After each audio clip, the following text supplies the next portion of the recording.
आइए आज IndusInd platinum RuPay credit card के बारे में जानेंगे। अगर आप life time free credit card चाहते हैं तो ये कार्ड आपके लिए उत्तम रहेगा और इसके साथ ही आप अपने भुगतान यूपीआई से कर सकते हैं और पूरे भारतवर्ष में फ्यूल सरचार्ज पर छूट प्राप्त कर सकते हैं। IndusInd platinum RuPay credit card के फीचर्स और लाभ। लाइफ टाइम फीस और एनुअल फीस जीवन भर के लिए क्षमा है। हर 100 रुपए खर्च करके 2 रिवॉर्ड पॉइंट प्राप्त करें अगर आप यूपीआई से करते हैं। 1 रिवॉर्ड पॉइंट प्राप्त करें हर 100 रुपए खर्च करके अगर आप नॉन यूपीआई भुगतान करते हैं। फ्यूल भुगतान पर कोई भी रिवॉर्ड पॉइंट नहीं मिलेगा। 0.70 पैसे कमाएं अपने यूपीआई और नॉन यूपीआई भुगतान पर अपने हर 100 रुपये खर्च पर। अपने क्रेडिट कार्ड को किसी भी यूपीआई ऐप से लिंक कर भुगतान करें। ट्रैवल इंश्योरेंस कवर प्राप्त करें 2,25,000 रुपये तक। उसके साथ ही आपको लॉस्ट बैगेज कवर 1 लाख रुपये तक मिलेगा और पासपोर्ट लॉस्ट कवर 50,000 रुपये तक और डिले बैगेज और टिकट खो जाने पर 25,000 रुपये तक का यहाँ पे कवर दिया जाएगा। और इसके साथ ही आपको complimentary air accident insurance cover 25 lakh रुपये तक इसमें दिया जाएगा। कार्ड में आपको airport lounge access, dining,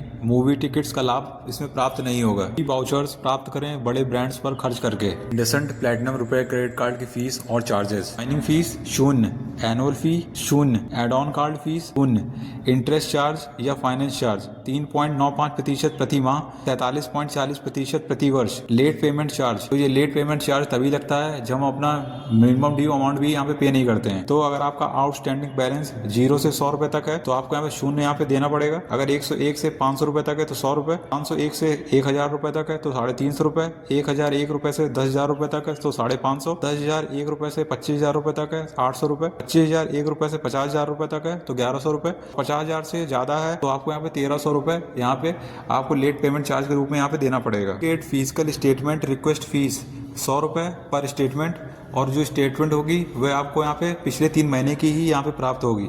charge slip request fees यहाँ पे 300 रुपये लगेगी। तो ये चार्ज स्लिप रिक्वेस्ट फीस क्या होती है कि जैसे कि मान लीजिए हमने पेट्रोल पंप में अपने कार्ड से यहाँ पेमेंट की और आपको जो एक बिल मिलता है, जैसे आप देखते हो पर्ची निकलती होगी पेमेंट करने के बाद, तो एक पर्ची वो जो होगा जो बिलर होता है वो रख लेता है और दूसरी पर्ची आपको देता है। तो अगर आप वो पर्ची अगर चाहते हैं तो आपको उसके लिए यहाँ पे 300 रुपये यहाँ पे पे करने पड़ेंगे। उसके बाद आपको यहाँ पे ओवर लिमिट चार्ज यहाँ पे देना पड़ेगा 2.5%।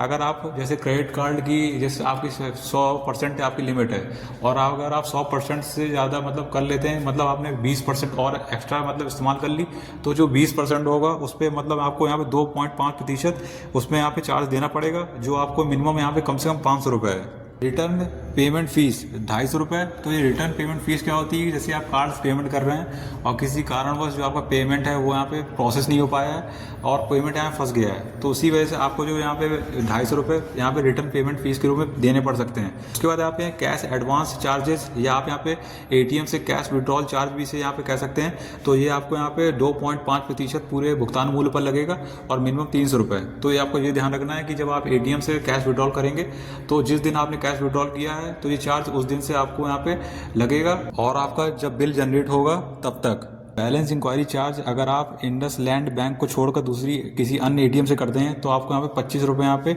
बैलेंस इंक्वायरी चार्ज के रूप में यहाँ पे देने पड़ेंगे। उसके बाद आपको यहाँ पे कैश पेमेंट फीस, अगर आप इंडसलैंड बैंक ब्रांच से करते हैं तो आपको 100 रुपये यहाँ पे फीस चार्जेस के रूप में देने होंगे। उसके बाद आपको फॉरेन करेंसी मार्का फीस 3.5% भुगतान मूल्य पर यहाँ देनी पड़ेगी। और रिडम्पशन फीस 149 रुपये। डायनेमिक करेंसी कन्वर्जन फीस 1% पूरे भुगतान मूल्य पर। तो ये डायनेमिक करेंसी कन्वर्जन फीस क्या होती है कि जैसे कि आप अंतर्राष्ट्रीय या भारत के बाहर अपनी मुद्रा में मतलब भारतीय मुद्रा में भुगतान करते हैं तो आपको यहाँ पे 1% पूरे भुगतान मूल्य पर यहाँ पे फीस के रूप में यहाँ पे देना पड़ता है। उसके बाद आपको यहाँ पे रेंट पेमेंट फीस यहाँ पे 0 लगेगी। उसके बाद आपको यहाँ पे यूटिलिटी पेमेंट्स ट्रांजैक्शन 1% देना होगा पूरे भुगतान मूल्य पर, प्लस आपको यहाँ पे GST भी देना होगा। बस आपको यहाँ पे एक बात का ये ध्यान रखना है कि आपका जो भुगतान मूल्य है पूरी बिल साइकिल में 25,000 रुपये से ज़्यादा नहीं होना चाहिए। अगर ज़्यादा होगा तब ये आपके ऊपर यहाँ पे लगेगा। वॉलेट लोडिंग ट्रांजेक्शन चार्ज 1% पूरे भुगतान मूल्य पर, प्लस आपको GST इसमें देना होगा अगर आपका स्टेटमेंट साइकिल में भुगतान 20,000 रुपये से ज़्यादा है तो। उसके बाद आपका एजुकेशन पेमेंट ट्रांजैक्शन चार्ज 1% पूरे भुगतान मूल्य पर, प्लस आपको GST देना होगा। लेकिन स्टेटमेंट साइकिल में भुगतान 45,000 रुपये से ज़्यादा है, लेकिन भुगतान अगर थर्ड पार्टी वेबसाइट या एप्लीकेशन से किया गया है तो तब ये चार्ज आपके ऊपर लगेगा। इसमें education payment transaction IndusInd website जो क्रेडिट कार्ड की है या उसका ऐप है उसके माध्यम से किया है तो ये चार्ज आपको यहाँ पे नहीं देना होगा। उसके बाद आपका फ्यूल ट्रांजैक्शन शुल्क यहाँ पे लगेगा 1% से पूरे भुगतान मूल्य पर प्लस आपको GST देना होगा।